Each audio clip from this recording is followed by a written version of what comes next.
Depuis le temps, vous connaissez ma voix. Je suis le poseur de questions. J'ai déjà publié 19 vidéos sur toutes les interrogations que vous pourriez avoir vous-même si vous ne vous contentez pas de la version officielle gouvernementale du traitement du coronavirus relié par les médias aux ordres comme BFM TV par exemple. Aujourd'hui, vous écoutez ma 20e vidéo. Un de ces jours, si vous avez le temps, écoutez les 19 autres vidéos. Il se peut qu'elles vous étonnent car elles reflètent ce qui se passe dans le silence de vos pensées. Aujourd'hui, je me permets d'attirer votre attention sur une vidéo YouTube de Jean-Dominique Michel qui a été publiée le 25 avril 2020. Ce monsieur a une formation classique en anthropologie de la santé et de la communication, enseignant en matière de santé mentale et santé publique, enseignant pendant 15 ans dans divers programmes universitaires. Conférencier pour l'OMS, le Bureau international du travail, l'Office fédéral de la santé publique et la Direction de la santé de Genève. Vous pourrez voir sa vidéo complète sur le lien suivant. Voilà ce qu'il dit. D'après ce qu'on sait aujourd'hui, les caractéristiques de l'épidémie de Covid en termes de contagiosité, de dangerosité et de létalité sont exactement les mêmes en termes d'ordre de grandeur que les épidémies d'influenza année après année, ni plus ni moins. Ce qui est rassurant quand même. Depuis le début, on a ce traitement médiatique hallucinant qui en fait une catastrophe apocalyptique avec un ensemble d'indicateurs qui sont balancés à la face des gens et dont Jean-Dominique Michel dit depuis le début « Si vous faisiez la même chose avec la grippe année après année, avec le cancer ou avec les maladies cardiovasculaires, vous généreriez le même état de terreur auprès de la population. » Ça, c'est une chose. La seconde, c'est qu'il y a effectivement une mortalité très importante dans notre pays, plus que partout ailleurs, avec un discours de la part des autorités qui est intenable sur le plan scientifique, et qui est le fait de dire « Heureusement qu'on a confiné les gens. Regardez le nombre de morts que cela génère, car si on ne l'avait pas fait, il y aurait encore plus de morts. » Alors qu'une analyse scientifique de la situation montre que les pays dont les taux de mortalité ont été les plus faibles sont ceux qui n'ont pas fait de confinement de la population. En Corée du Sud, le taux de mortalité a été de 4 par million d'habitants. En Suisse, 180, en Espagne, 400. Proportionnellement, il y a 100 fois plus de morts en Espagne qu'en Corée. Toute l'épidémiologie infectieuse nous apprend que ce qu'on a fait est l'inverse de ce qu'il fallait faire et qu'il ne faut surtout pas confiner l'ensemble de la population comme on l'a fait. Il faut dépister très rapidement pour voir quelles sont les personnes contagieuses et, elles, les isoler, le temps qu'elles ne le soient plus. Et si on fait ça, l'épidémie passe en quelques semaines, sans faire beaucoup de dégâts. Nous, on a fait tout l'inverse, avec des pertes massives.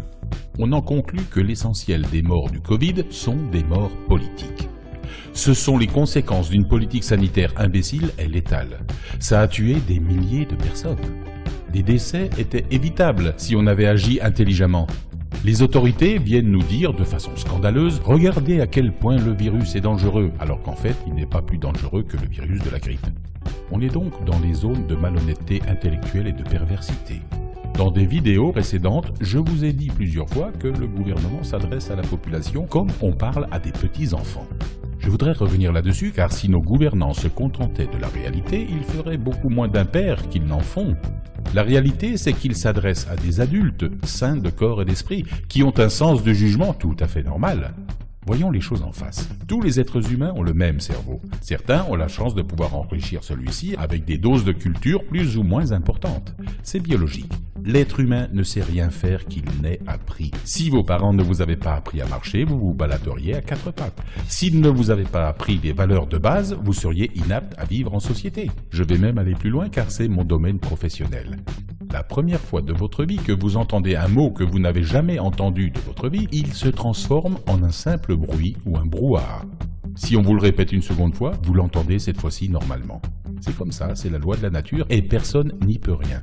C'est pareil dans le cas où, si, pour la première fois de votre vie, vous voyez quelque chose que vous n'avez jamais vu. Et cela peut aller même jusqu'à le fait de ne pas le voir. Réfléchissez, ce que je vous dis n'est pas si idiot que cela. On prétend que c'est ce qui est arrivé en Amérique lorsque les bateaux de Christophe Colomb sont arrivés. Les Indiens ne les ont pas vus. C'est un chaman qui a fait prendre conscience à sa population que quelque chose était en train d'arriver. Vous vous demandez sans doute où je veux en venir. Eh bien, c'est très simple. Je veux croire que chaque individu a le même potentiel d'intelligence, mais pas le même potentiel de culture. C'est incontestable. Un homme qui a bac+10 est plus instruit qu'un illettré. Mais est-il vraiment plus intelligent pour autant ? N'avez-vous jamais rencontré dans votre vie des gens très instruits qui sont de vrais cons ? Moi, je me pose la question. Lorsqu'on voit et qu'on entend nos dirigeants essayer de nous faire croire des choses aberrantes et nous mentir, est-ce que nous sommes d'accord avec eux ? Ces gens-là ont fait de hautes études. Certains sortent de l'ENA, la prestigieuse école de l'administration. Si vous pensez qu'il y a de vrais cons parmi eux, cela démontre donc que les études donnent de la culture, mais pas forcément de l'intelligence. Je n'affirme rien, je me pose la question. Avez-vous un avis à ce sujet ? Donc, lorsque ces gens parlent à la population comme s'ils s'adressaient à des petits-enfants, ils sont à côté de la plaque, car ce n'est pas le cas. Le peuple n'est pas fait de bébés de l'école maternelle. Nous avons tous, quel que soit notre niveau d'études, une expérience de la vie suffisamment riche pour comprendre au quart de tour ce qui se passe si on essaye de nous rouler dans la farine. Il est certain qu'il y a une tranche de la population plutôt naïve, qui se refuse de voir en face un monde aussi laid et aussi agressif. Ils n'ont pas envie que leur quotidien soit bousculé. Ils n'ont pas envie de comprendre car cela leur ferait trop de mal. La preuve, si comme moi vous vous posez des questions, vous ne vous sentez pas bien car les réponses que vous donne votre inconscient sont plutôt douloureuses et déplaisantes. Car oui, les réponses sont déjà en vous de façon naturelle. L'être humain est un être supérieur à l'intelligence illimitée de façon biologique et naturelle. Soyez-en certains, n'en doutez pas une seconde. La question est, sommes-nous des cons ? Vous qui m'écoutez, êtes-vous un con ? On dirait que eux pensent que oui. C'est la raison pour laquelle ils s'adressent à nous de cette façon, persuadés que cette communication boueuse va passer comme une lettre à la poste. Quelque part, cela peut être notre force, car si on nous sous-estime, on pensera que nous sommes trop cons pour réagir un jour. Ils ont maintenant une nouvelle arme contre la population dont ils se serviront, soyez-en persuadés, la menace du reconfinement instantané. Dès qu'il y aura un petit frémissement autour des gilets jaunes, je me demande si par le plus curieux des hasards, il n'y aurait pas un pic subit de coronavirus pour mettre toute la population en résidence surveillée. Avouez que cela pourrait les tenter, c'est tellement facile. Et en plus, les gens trouveraient ça bien, non pas parce que ce sont des cons, mais parce qu'ils ont été manipulés. Pensez-vous sérieusement qu'ils vont se priver de cette nouvelle arme qu'ils viennent de tester à l'échelon mondial pour soumettre les peuples à leur bon vouloir ? Je ne sais pas, je me pose la question. Et vous, ne vous la posez-vous pas ? Mesdames et messieurs les politiques, parlez-nous en gens normaux. Arrêtez de nous mentir car nous le voyons tout de suite. Comme nous voyons tous les jours autour de nous les gens qui nous mentent. Vous le savez tous, soyez honnêtes, dites-moi, lorsqu'on vous ment à votre travail, dans votre famille ou à la télévision, vous vous en rendez compte ? Mais oui, vous vous en rendez compte. Chaque fois qu'on vous prend pour un con ou pour une conne, une petite lumière s'allume dans votre cerveau et le doute s'installe. Vous faites semblant de croire pour éviter le conflit. Vous faites semblant de croire parce que vous vous fichez de la vérité. Vous faites semblant de croire parce que vous avez beaucoup de sympathie pour la personne qui vous ment et que vous ne voulez pas la froisser. Pour la télé, vous avez les boules, mais la situation fait que vous ne pouvez pas répondre et que de toute façon, les instances se fichent complètement de votre avis. Vous le savez, cela génère alors une colère intérieure que vous n'êtes pas prêt d'oublier. Chaque mensonge d'État se superpose avec les autres et cela ne fait qu'augmenter votre colère. Vous avez perdu confiance en nos dirigeants et vous ne croirez plus rien de ce qu'ils vous diront, ni de ce que diront tous ceux qui sont à leur solde. S'ajoute à cela la répression policière contre des braves gens alors qu'on vide les prisons de 10 000 délinquants dangereux.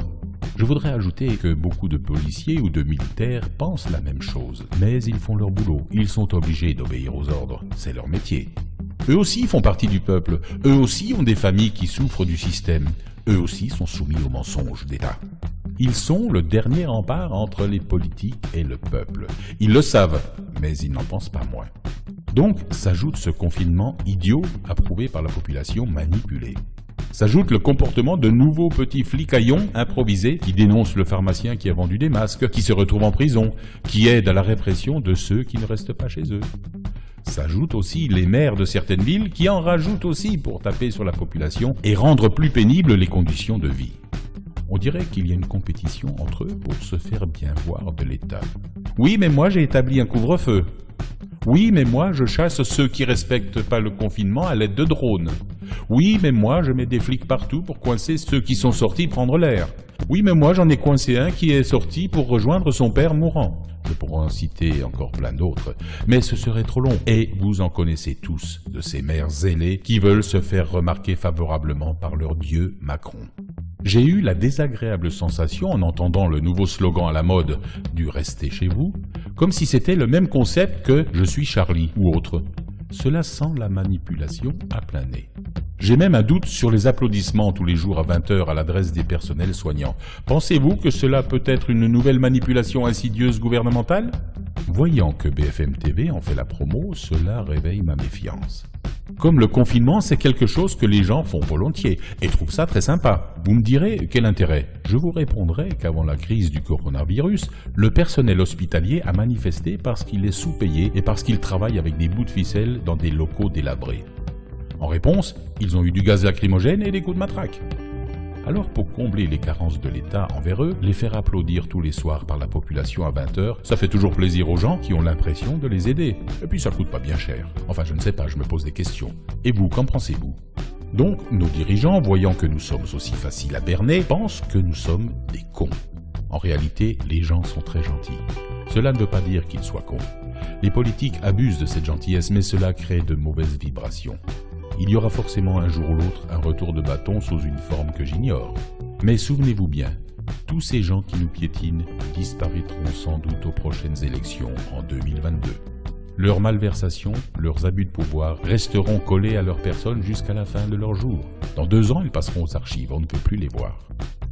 Tous les dirigeants qui nous ont été néfastes depuis plus de 30 ans, ainsi que leurs complices, doivent disparaître du monde politique. Tout le monde doit être changé. Nous n'avons pas besoin d'élire des gens qui, une fois au pouvoir, s'occuperont de leurs intérêts personnels et que nous devrons supporter pendant 5 ans. J'ai l'impression que tous les partis politiques, quels qu'ils soient, ont juste envie de gouverner et de trouver des postes juteux à leurs équipes. Cela a toujours été comme ça. Et il n'y a aucune raison que ça change, sauf si nous inventons un nouveau système de gestion par le peuple, avec des gens ayant un casier judiciaire vierge. Ces gens seraient susceptibles de se faire virer si leur travail est mal fait. Il faudrait qu'un mandat ne dépasse pas 4 ans, ce qui est déjà bien assez long, vous ne trouvez pas ? Enfin, je n'affirme rien, je me pose des questions. Et vous, est-ce que vous vous posez des questions aussi ? Avez-vous les réponses ? N'oubliez jamais, lorsqu'un peuple renonce à ses libertés pour plus de sécurité, il finit inévitablement par perdre les deux. Vous pouvez participer à faire avancer les choses en partageant cette vidéo avec les gens que vous aimez. Partagez, partagez.